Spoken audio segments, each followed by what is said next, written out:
Today we're going to look at section 1.5, which is titled Infinite Limits. So this whole chapter really has been about limits, and this is one more type of limit.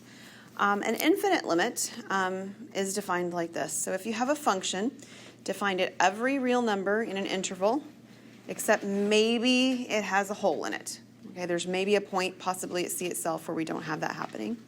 Then the statement that the limit of f of x equals infinity means that for every large value bigger than 0, there exists a very small value bigger than 0, so that whenever you're really close to that capital M value, you're actually really close within delta. I'm going to draw you a picture, as always. A similar statement can be made for each n less than 0. What this is actually saying is that there's no biggest number that it just can't get above. There's always the ability to get just a tiny bit higher on the graph.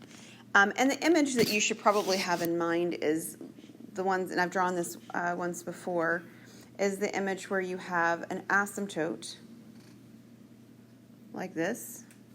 So this capital M is a y value. Let me do it in red. Where we say, I think this is it. It doesn't go above this. And you're like, you know what? If you get close enough in here around C, you're going to be bigger than the value of M. That's all this definition says, is if you get close enough to the x value, you're going to get a bigger y value than M. And maybe the interval I just drew is not close enough. Maybe the interval needs to be tighter to get above M. And maybe you decide, okay, well, that really wasn't it. That's really not where M should have been. M should have been, up here. Okay, that's fine. We'll just make our interval around the x value of the C at the bottom, right here, tighter. And that's all it's saying. And when it talks about each n less than 0, it's talking about what would happen if it was going down to negative infinity. So if you just flip this graph entirely upside down and you have graphs that go, they're plummeting down to negative infinity, you could do the same thing. All right? Does that make sense? So what they're saying is that these graphs, what we would say is at the value of C, it actually has what we would call a limit that equals infinity, which is really weird because infinity is not even a number. It's this concept, but we're saying that it's a limit. Not all books use this kind of language. Some would say that this limit would not exist. This book uses this language because it actually gives you more information. Limits cannot exist for lots of reasons. But if I know that the limit's infinity, then I have a much better description of what this graph is actually doing. So be sure that the equal sign in the limit does not mean, actually that's what I just said, be sure that you see that the equal sign doesn't mean that the limit exists, right? It does not mean that the limit exists. On the contrary, it tells you how the limit fails to exist. So by saying that the limit is infinity, we're not actually saying it equals that, because that's not a concept, it's not a number. We're telling you exactly what's happening in there and why it fails to exist. It fails to exist because it's got an asymptote, as opposed to failing to exist because there's a jump in the graph or something like that. It denotes unbounded behavior. Unbounded means that it just doesn't have that capping off point like I drew that M. All right, so taking a look at this one, it says to determine whether f of x approaches infinity or negative infinity as x approaches 4 from the left and from the right.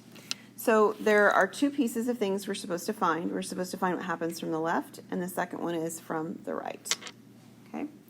So I'm looking for the limit as x approaches 4 from the left of f of x, and the limit as x approaches 4 from the right of f of x. And we have two ways of doing this. Okay? Technically there are three. We encountered one last time. But when limits go to infinity, that third option, which is the algebraic way of just plugging in the number, fails. It won't work.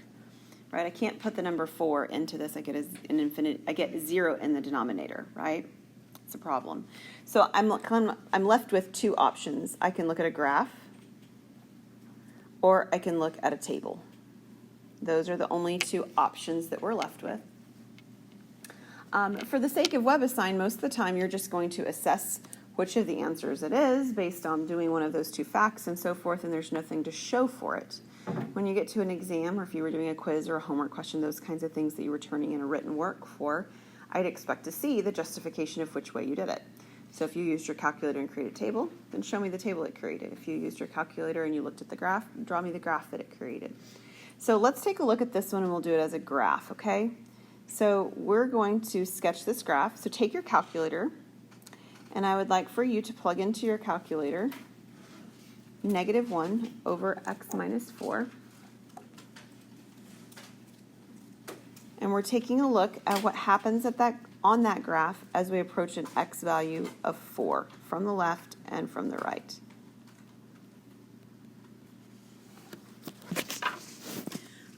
Some of your calculators may need you to put the denominator in parentheses. Okay, if it doesn't automatically make it look like a denominator, it usually requires the parentheses around the whole denominator to justify that all of that's in the denominator.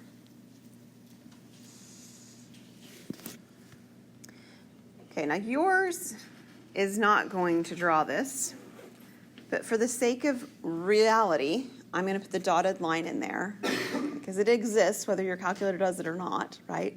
There is this asymptote. It is going up on one side and down on the other side.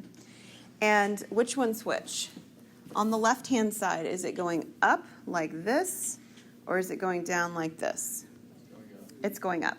So this piece looks something like this, and of course I'm drawing my arrows on the end to indicate that it keeps going. Your calculator doesn't do that either. How about the other side? Let me shift this over just a tiny bit. What about on the left-hand side, or I'm sorry, the right-hand side? Is it going up like this, or is it going down like this? It's going down over here, okay? And I've kind of sketched in that it's getting close to the x-axis as well. It is. It's not really important for what we're looking at right now, so if you didn't have that drawn correctly, it really wouldn't matter. What I'm most concerned is what's happening through this particular part of the graph, right? Is it going up? Is it going down? So on the first piece, it wants the limit from the left. So the limit from the left is this piece of the graph. And as I am approaching the x value, of 4, what is this y value doing? It's going towards infinity, exactly. So we would say that this limit equals infinity because it's approaching larger and larger values continually. And on the right-hand side, we're on this piece of the graph over here, right? And as we're approaching an x value of 4, what is my y value doing on this graph? It's decreasing continually, unbounded. So it's approaching negative infinity. So it's kind of like when you're in an algebra class and somebody says, you need to show, well, you need to give the answers. This is the answers. And you need to show your work and how you know it, and this is the show the work part. Does that make sense? It doesn't look like algebra. We're not in algebra, but that's the showing the work part for this particular type of problem. Any questions on that? If you would rather use a table, you certainly can. You would use values like 4.1, 4.01, 4.001, and then 3.9, 3.99, and 3.999 would be a good justification for that. Now, talking more specifically, I've used this word multiple times. I haven't actually defined it, but I know you've seen it before. A vertical asymptote. I didn't use the word vertical, but this is a vertical asymptote. So if f of x approaches infinity or negative infinity as x approaches c from the right or the left, like the image we just looked at, then that line x equals c is a vertical asymptote. It's an asymptote because you're getting really close to it not touching. It's vertical because it's a vertical line, okay? Now, vertical asymptotes actually show up in lots of different kinds of equations, but the ones that we see the most frequently are called rational equations. So if we take f of x and g of x, or f and g, and they're continuous on an open interval, provided that f of c is not 0, all right, then there exists an open interval containing c such that g of x does not equal 0 for all x not equal to c in the interval. Then the graph of the function f of x over g of x has a vertical asymptote at x equals c. So fill in those details, and I'm going to go back and kind of flesh this out a little bit. Now, everywhere else that I have written an equation like this where it has the denominator, I've told you that the denominator cannot equal 0, right? Or something fails to work. And this one seems sort of like I wrote it wrong. All of a sudden now I'm telling you that the numerator is not 0 and the denominator is. Okay, so let's take a look at why.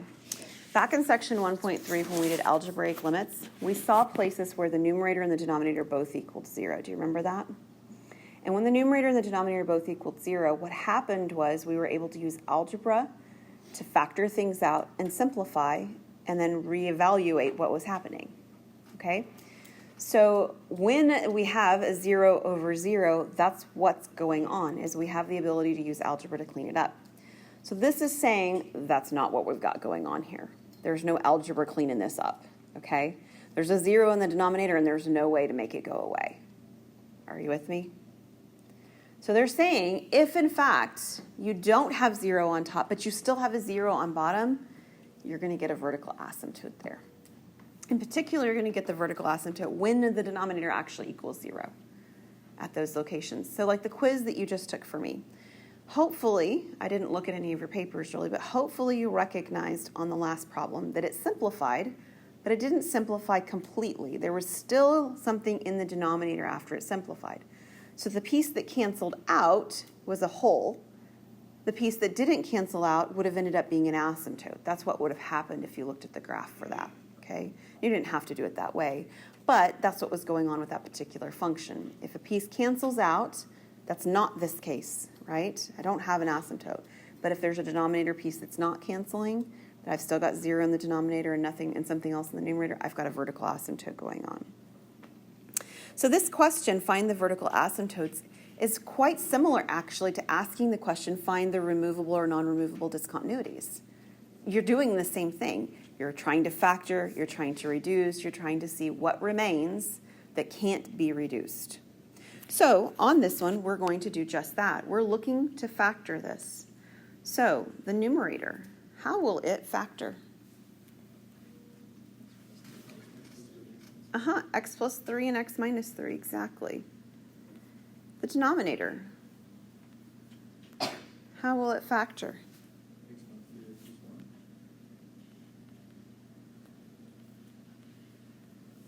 If it's been a quick minute, but since you've been doing some factoring and you're like, oh my word, how did they get to that point? I really encourage you over the next couple of days to find some help in the Success Center. Come see me and brush up on the factoring because you're going to need to do some of it. Not crazy stuff like you do in college algebra where you have like 47 and 23 in there and you have to like look at all the combinations of this, that, and the other. We're not doing that. But you should be able to take ones that cleanly factor pretty quickly, pretty simply, and do that pretty quickly and pretty simply. And if that's not the case, now's the time to get that fixed. Okay, so come get some help so we can fix that issue.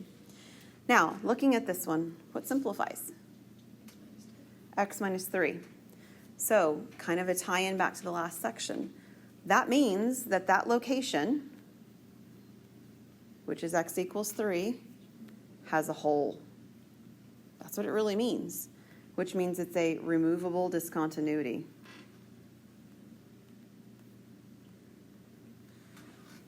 Okay, that's what we learned in the last section. Now this piece that didn't cancel, because the x plus 1 in the denominator does not simplify with the x plus 3 in the numerator, right? I mean, I'm stuck at this point. I can't go canceling out pieces of things. I can only cancel out factors inside the parentheses entirely. So at this point, I'm kind of stuck with this piece. So if I were to set this equal to 0, I would find x equals negative 1. So what does this mean? It will mean that x equals negative 1 is an asymptote, which is the question we were asked on this particular one. It also means that it's a non-removable discontinuity, as we saw in the last section. So this is actually my answer to this question. Okay. But the algebra that we did is the work that justifies it. So you have to do the factoring, you have to show the cancellation, you have to show that the piece that remains is the x plus 1. So what do you do with the x plus 3? Like, why do you ignore that? Oh, we're not ignoring it. It just doesn't have anything to do with the question that's being asked. What it actually means, to answer your question though, Karen, is that if I were to set it equal to 0, x equals negative 3, it means I have an intercept there. So I'm crossing the x-axis actually at x equal negative 3. So like if I were trying to draw a graph, which we'll get to at other points, and those kinds of questions will come up, that would be a piece of the graph that I would have in order to make the pieces all connect. Yep. Okay. All right. This question asks us to determine whether the graph has a vertical asymptote or a removable discontinuity at x equal -1. So it's a very similar question. It's actually giving you sort of more structure in the options. It's almost like multiple choice, right? Like which one does it do? And so you're supposed to decide which one it has. And again, if I were to ask a question like this, you'd have to justify why you believe it's which one it is. You can't just give me an answer and call it good. So taking a look at this one, just like on the last one, if we can, we would like to factor. So what do you notice about this particular problem? You can't really factor the top because it's not a difference. Yeah. If the top had a negative, it'd be a difference of squares and we could factor it. But because it's addition, it doesn't factor. Okay, so this one will not factor. So since it doesn't factor, it's almost like we've jumped to this. Well, I didn't actually ever write out my pieces that didn't simplify, but here we go. It's almost like we were already given the end result here, right? We were already given this part where it's no more factoring available. So since that's the case, what does that tell you about the denominator? That has to be an asymptote. It's going to give me an asymptote, exactly. So this x equals -1 that it's referencing, because that is the value in the denominator equaling 0, is a vertical asymptote. Okay, which makes it a non-removable discontinuity as well. And you can talk about the fact, especially from this point, since this is how we were looking at it, it's because the numerator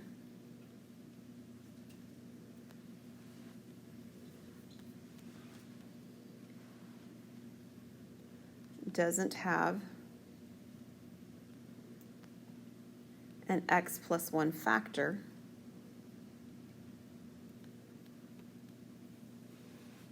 to reduce with the denominator.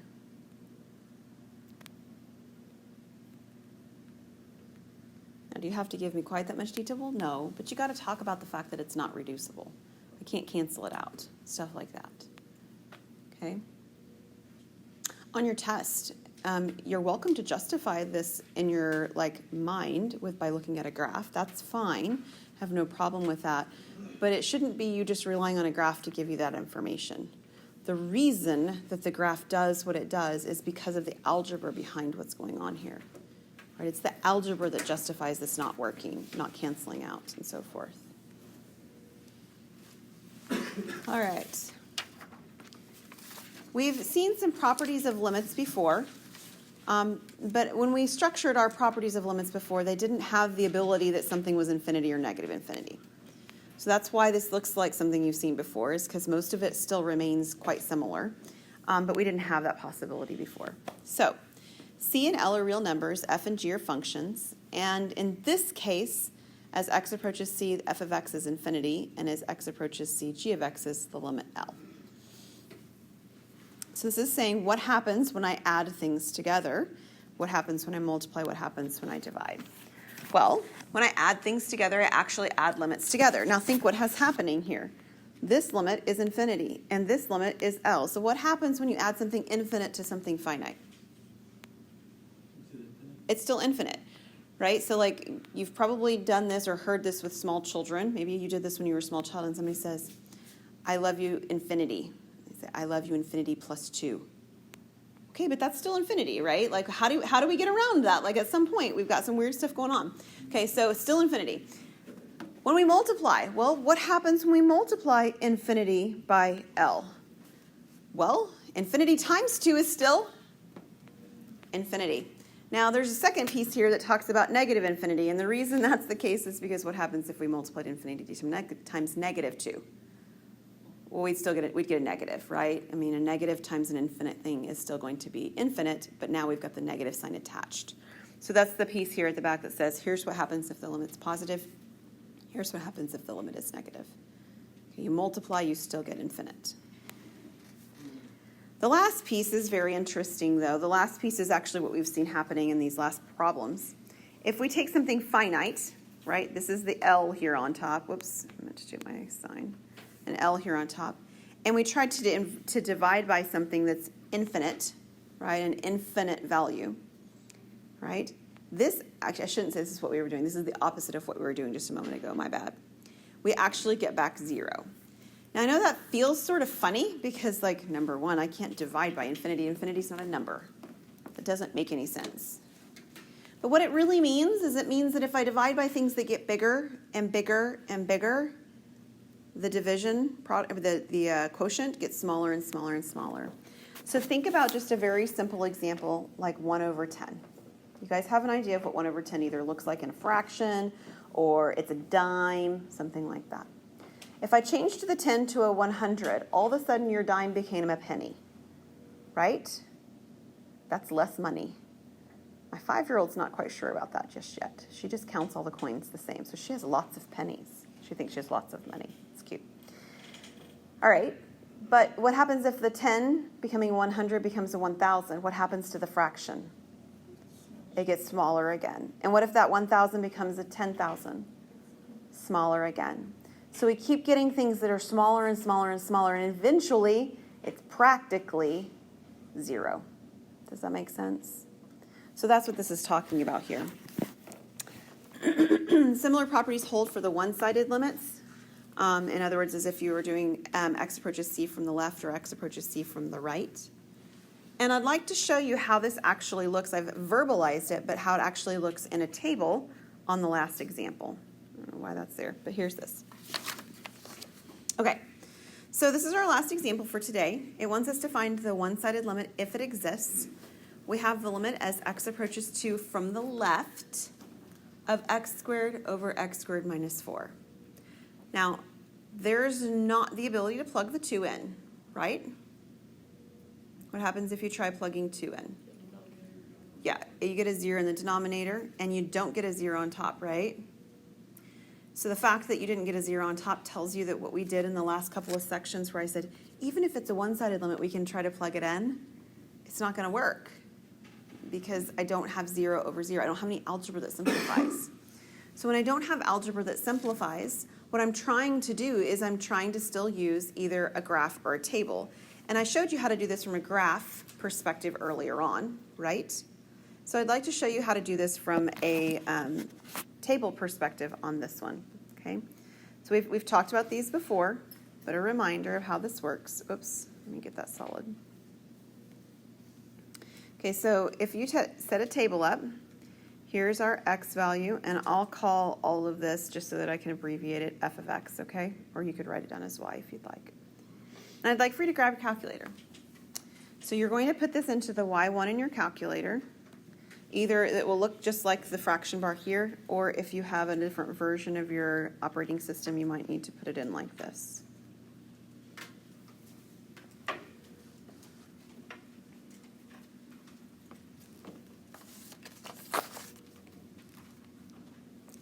When we looked at these kinds of values, or not these values, but these kinds of functions before, and we did one-sided limits, we wanted to make sure that we were paying careful attention to the fact that it says that we're approaching 2 from the left.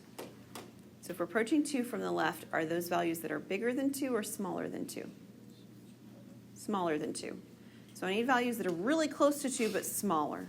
So what type of a number might I want to try? Yes, eventually. I'm going to start with something a little bit shorter, just 1.9. And then 1.99. And then I'm going to get to that 1.999 that you suggested. So the whole point of a table is it's showing a pattern. All right? So at this point, you're all recognizing, well, if I just jump to the end of the pattern, I'm going to see what's going to happen. And you're right. But in order to justify that that's really what's happening, you have to show that the pattern actually exists, which means showing several iterations of x values. So if you put in 1.9, 1.99, and 1.999, let me write down what my paper has here. I'm showing negative 9.256, negative 99.2506, and then negative 999.25. Is that what matches what you guys are getting in your calculator? Fabulous. So it's gone from negative 9 to negative 99 to negative 999. If I went one more time, what do you expect it might be? 9,999 and still negative, right? So as we're looking at this pattern that's being created as we move down the table, they're all negative, right? And they're getting bigger and bigger and bigger very quickly. With every additional 9 that I put on the end, I increase this almost by power of 10, right? Multiply by 10 every time, right? Not power of 10, but a factor of 10. So this gets infinitely large and negative. So what we would actually say is that this limit is equal to negative infinity. It only asked for one side of it. Could it have asked for the other side? Sure, it could have. And maybe it's also negative infinity, or maybe it's infinity. It's one of the two, though, because we know that this is an asymptote. How do we know that this is an asymptote? Because it doesn't cancel out with the numerator, right? That's why it's a vertical asymptote. There's no way to reduce this algebraically. All right, so next time, we're going to be actually prepared to work together on some problems, get some more practice with problems for the test that will be happening on Friday.